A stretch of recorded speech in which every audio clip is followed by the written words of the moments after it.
भजो मुरली मनोहर नंद लाला।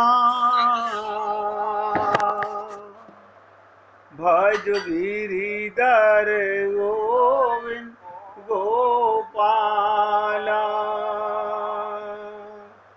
भज गिरिधर गोविंद गोपाला। भजो मुरली मनोहर नंद लाला। भजो मुरली मनोहर नंद लाला। भज गिरिधर गोविंद गोपाला। भज गिरिधर गोविंद गोपाला। भजो मुरली मनोहर नंद लाला। भजो मुरली मनोहर नंद लाला।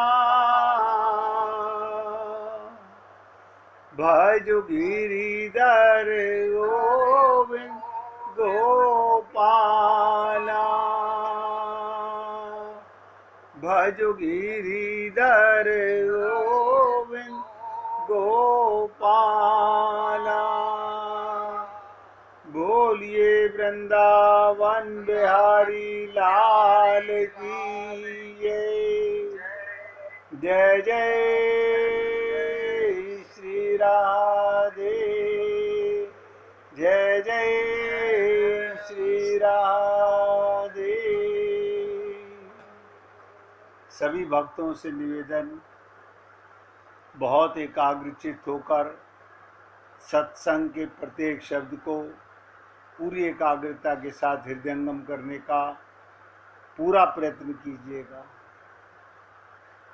अब उद्धव ब्रज गमन आखिरी पड़ाव पर है, और आप लोगों से निवेदन करूंगा अपने मन को एकाग्र करने का, मतलब क्योंकि मन पल पल में इधर उधर भागने लगता है। ये हमारी नासमझी के कारण हमारा नौकर मन अब हमारा कहना नहीं मानता, बल्कि मालिक नौकर के पीछे पीछे भागता है। हम कहते हैं ना, आज मेरा मन कर रहा है ये काम करने का, हम मन की इच्छा पूरी करते हैं। मन भगवान ने दिया था हमारे कहे के अनुसार काम करने के लिए, लेकिन चलो कोई बात नहीं, जो हुआ सो हुआ। लेकिन अभी भी अगर आप और हम लोग चाहें तो अपने मन को एकाग्र कर सकते हैं। कल हम आपसे बात कर रहे थे कि उद्धव जी कहते हैं कि ये मेरा सौभाग्य है। ऐसे ही आप और हम लोग बहुत सौभाग्यशाली हैं। हम गोपियों से डायरेक्ट तो नहीं मिल पाते, लेकिन गोपियों की चर्चा भी मिलने के ही समान है। तो उद्धव कहते हैं तुमने गोपियों से, तुमने कृष्ण से प्रेम किया। प्रेम तो सभी करते हैं,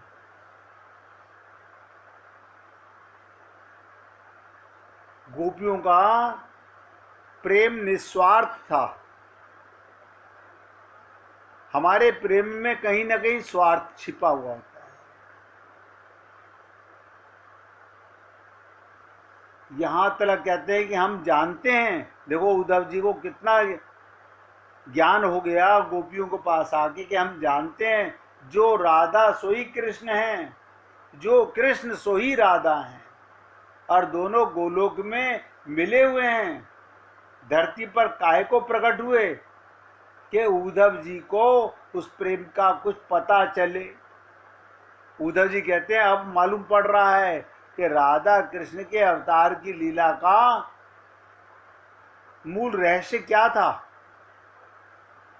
आप और हम लोग भी सोचें कि हम लोगों को सुनने को जो चीज मिल रही है, ये साक्षात्कार सदा एक है, ये दो नहीं है, ये लीला में दो होते हैं। तो ये विरह क्यों दिखाया उन्होंने, ये तो हमेशा मिले हुए हैं। आप देखिएगा, राधा को 100 वर्ष का जो वियोग मिला, विरह मिला, जैसे आप और हम लोग नित्य प्राप्त परमात्मा के प्राप्ति का अनुभव नहीं कर पाते हैं, ये अनुभूति कराने के लिए भगवान राधा कृष्ण सदा मिले हुए हैं। पर विरह इसलिए दिखाया कि उद्धव जी जान सकें कि प्रेमी लोग विरह में कैसे रहते हैं।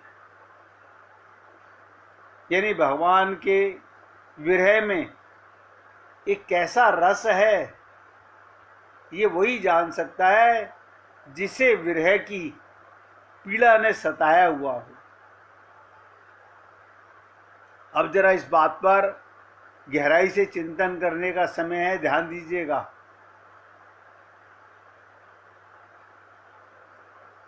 कि गोपी ने, उसने देह का परित्याग करके श्री कृष्ण का वरण किया। ये कल भी मैंने आपसे निवेदन किया था, सब कुछ छोड़ना आसान है, लेकिन देह का त्याग करना, देह छोड़ना बात जल्दी समझ में नहीं आएगी कि देह छोड़कर भगवान को प्रेम किया।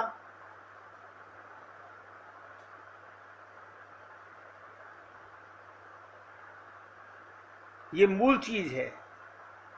गोपी का प्रेम स्थूल शरीर से मिलन नहीं है। अब ध्यान दीजिएगा, हम लोग इस स्थूल देह से मिलन को प्रेम समझते हैं, सूक्ष्म शरीर से मिलन नहीं है, कारण शरीर से मिलन नहीं है। ये बात इतनी इंपॉर्टेंट है, अगर किसी से निवेदन कर रहा हूं नहीं समझ में आए, मैं प्रयत्न करूंगा पूरा खुलासा करने का। ये 3 माइक शरीर हैं, एक स्थूल शरीर, एक सूक्ष्म शरीर, एक कारण शरीर। एक देह स्थूल शरीर, वो तो सबको ज्ञान है, जिससे आप हम लोग कहते हैं कि अब ये मर गया। लेकिन ये सूक्ष्म शरीर और कारण शरीर नहीं मरता, ये नहीं मरता। तो यहां ये गोपियों के माध्यम से समझने का प्रयत्न कीजिएगा। सूक्ष्म शरीर भी मिलन नहीं, कारण शरीर से भी मिलन नहीं। क्यों? ये हर जन्म में बदल जाता है। अभी हमारा सूक्ष्म शरीर, हमारा मन बुद्धि इस शरीर के संबंधियों में प्रेम कर रहा है। हम कल दूसरे शरीर में जाएंगे, वहां के परिवार में प्रेम करने लग जाएंगे, वहां के समान में प्रेम करने लग जाएंगे।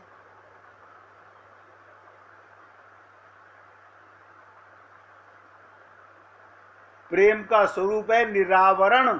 नोट करो, प्रेम का स्वरूप क्या है? निरावरण करने वाला। ये तीनों माइक हैं। आपने देखा होगा कि भगवान श्री कृष्ण ने गोपियों का चीरहरण किया। चीरहरण का मतलब क्या था? उन्हें निरावरण किया, यानी देह से भी अलग किया। जब उन गोपियों को देह का भ्रम मिट गया, तब भगवान ने उन्हें निमंत्रण दिया। ये प्रेम की प्रकृति है कि देह के बीच में जो पर्दा है, वो पर्दे को हटा दे। पर्दा हटाना प्रेम का काम। प्रेम कहते हैं हमने अपने गले में हार इसलिए नहीं पहना कि हमारे प्रियतम के बीच में ये हार व्यवधान बनकर रहे। प्रेम फूलों की माला का व्यवधान भी नहीं सहता। प्रेम जो है उसे स्थूल शरीर, सूक्ष्म शरीर, कारण शरीर सब रुकावट महसूस होते हैं। ये सब पर्दे हैं।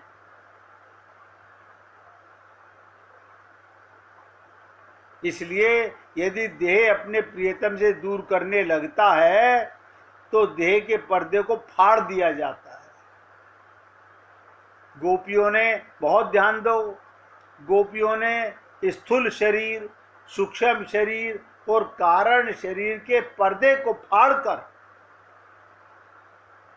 असली चीज जो है परम पद किसका होना है, ये सूक्ष्म शरीर का होगा ना, कारण शरीर का होगा ना, ये तो माई के, तीनों शरीर माई के हैं। आत्मा और परमात्मा का मिलन जैसा होता है वैसा प्रेम किया। सहजातीय। अब आप देखिएगा, आप और हम लोग, एक शब्द बहुत प्रचलित है परिवार के अंदर, आप और हम लोग सब शादीशुदा हैं, संभोग, लेकिन अभी जानते नहीं हम शरीर मान के शरीर के साथ जो भोग करते हैं हम उसे संभोग समझते हैं। अब परमात्मा के साथ, परमात्मा तो परमात्मा है, हम आत्मा है नहीं, मानते नहीं, तो हमारा भगवान के साथ मिलन प्रेम कैसे होगा। तो तीनों देह को निरावरण करके हटाकर तब मिलन होता है। इसके लिए गोपियों ने अपने सगे संबंधियों को छोड़ा, अपने घर को छोड़ा, यानी शरीर के संबंध जिस जिसके साथ थे सबको छोड़ा। यानी आत्मा का, आत्मा से परमात्मा का मिलन होता है, देह से कभी मिलन नहीं होता। देह तो स्वप्न देख सकता है। आप देखिएगा, एक स्थूल देह को देखता है, सूक्ष्म देह सपना देखता है, कारण देह मन ही मन में कल्पना का स्वप्न देखता है, लेकिन आत्मा परमात्मा का मिलन करती है। इसलिए कहा गया नित्य प्राप्त परमात्मा की प्राप्ति का अनुभव ही भगवत प्राप्ति है। रामचरितमानस में भी कहा गया, जाके प्रिय न राम विदेही। कमाल है। अभी मैं बोलूंगा, कईयों को चौपाई याद होगी, बता देंगे इसके आगे क्या है, लेकिन उसकी गहराई को कहां समझा हमने।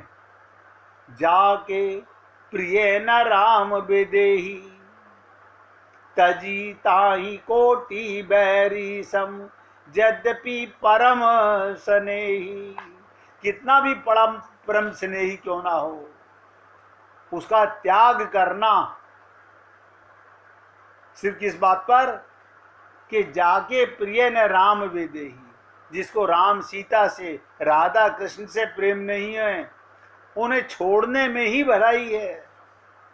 लेकिन आप और हम लोग हर जन्म में यही त्रुटि करते रहे, भगवान को छोड़ते रहे।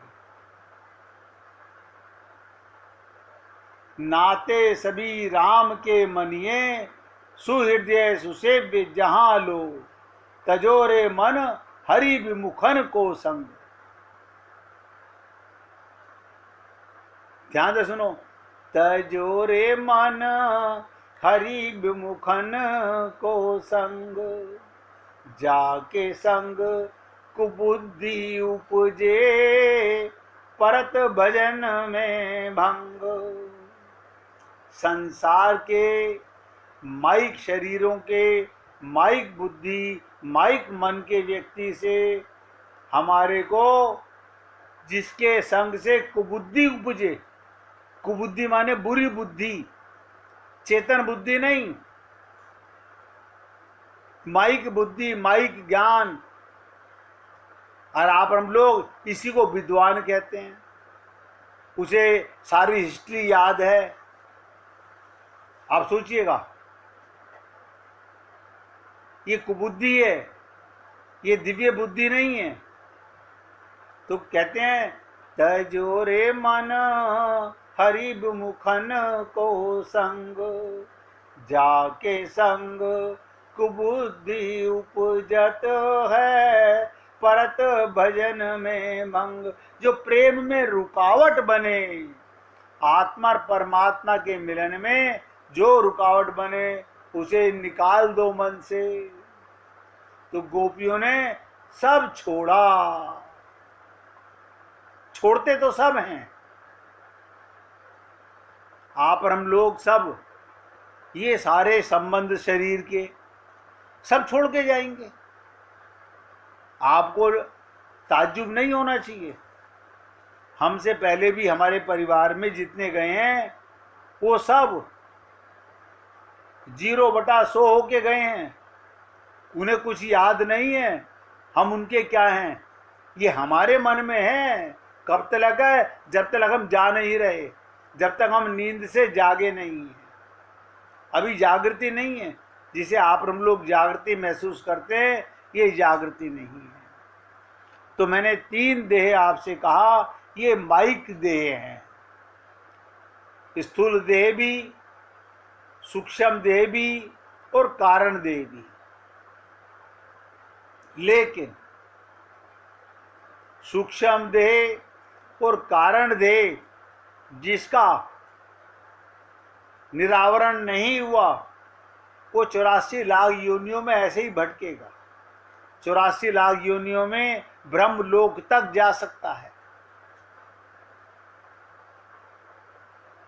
तो गोपियों ने सब छोड़ा।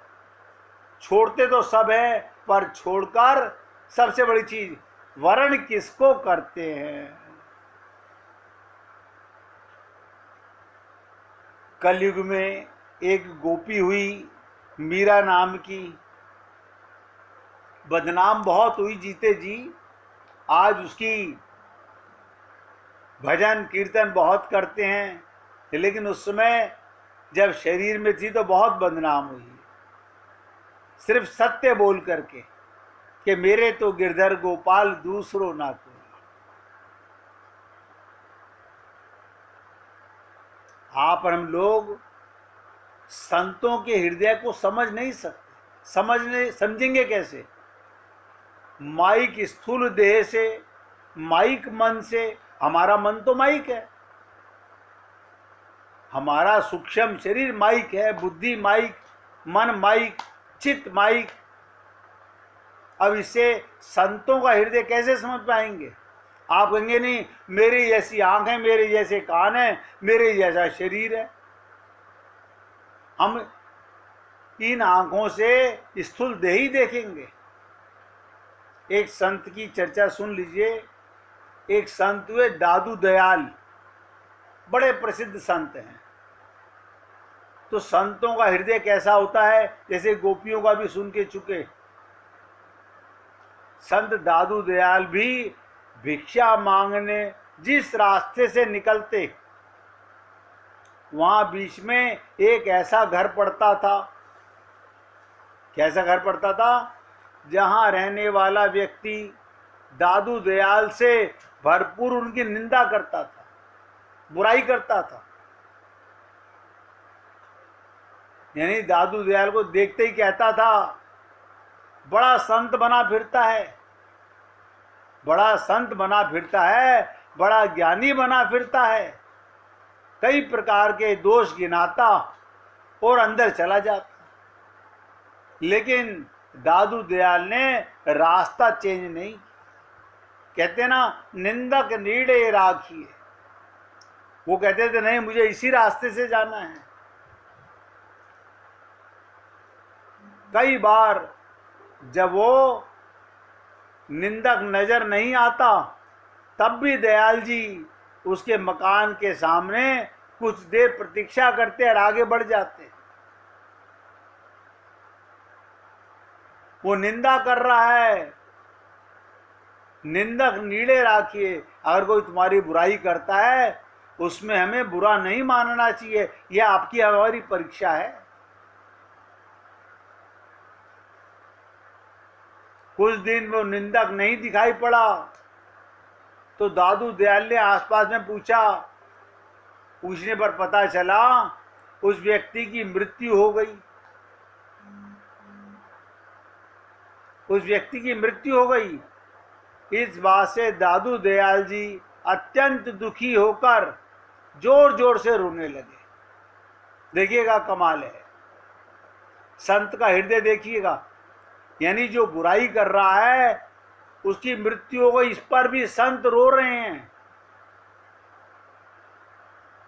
उनसे किसी ने पूछा, क्या आप उसके लिए क्यों रो रहे हो? तो आपकी निंदा करता था।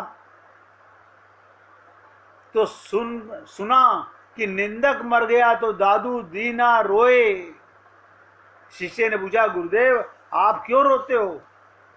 तो दादू दयाल जी ने कारण बताने पर शिष्य बोला, वो तो आपका निंदक था, वो मर गया तो आपको प्रसन्न होना चाहिए, परंतु आप तो रो रहे हैं, ऐसा क्यों? तो दादू दयाल जी बोले, वो मेरी निंदा करके मुझे सदा स्मरण कराता था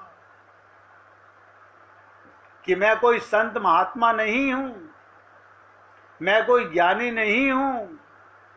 वो मुझे स्मरण करता रहता था, ये संसार कांटों से भरा हुआ है, ये संसार कांटों की बाड़ी है, उलझ उलझ मर जाना है।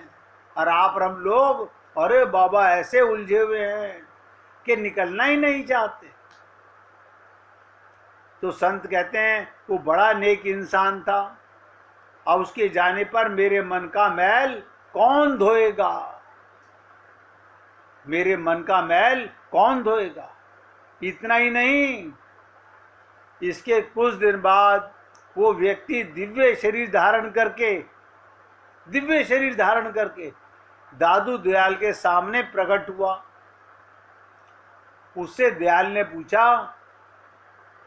तुम्हारी तो कुछ समय पहले मृत्यु हो गई थी। उस व्यक्ति ने कहा, आप जैसे परम संत की निंदा करने के पाप से मैं प्रेत योनि में चला गया और कुछ दिनों से मैं कष्ट पा रहा हूं, मैं कष्ट पा रहा हूं। परंतु कुछ दिनों के बाद मेरी मृत्यु की घटना सुनते ही आपने मेरा स्मरण किया और प्रभु ने मेरा उद्धार कर दिया।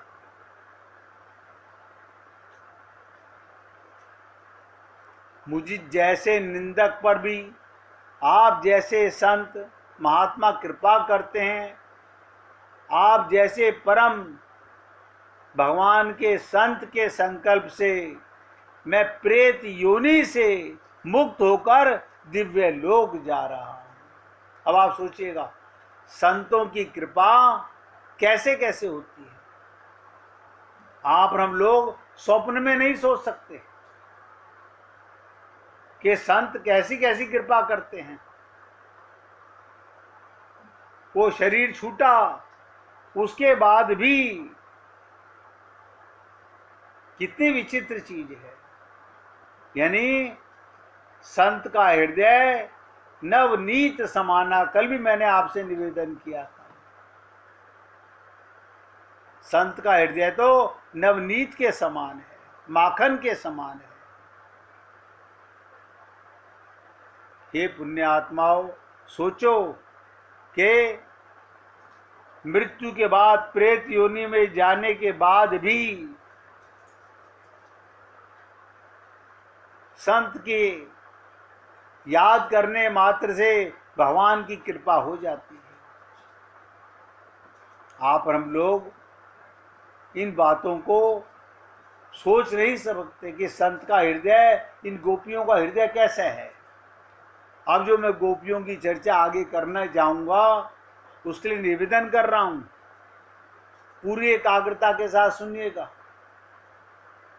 तो गोपियों ने सब छोड़ा, और छोड़ते तो सब हैं, परंतु वरण किसका किया? आप हम लोग किसका वरण करके जाते हैं? यही संसार के रिश्ते नातेदारों का। उन्हीं के घर में वापस आ जाते हैं। क्या बन के आते हैं इससे कोई कनेक्शन नहीं है। लेकिन गोपियों ने वरण भगवान का किया तो भगवान के लोक में गई।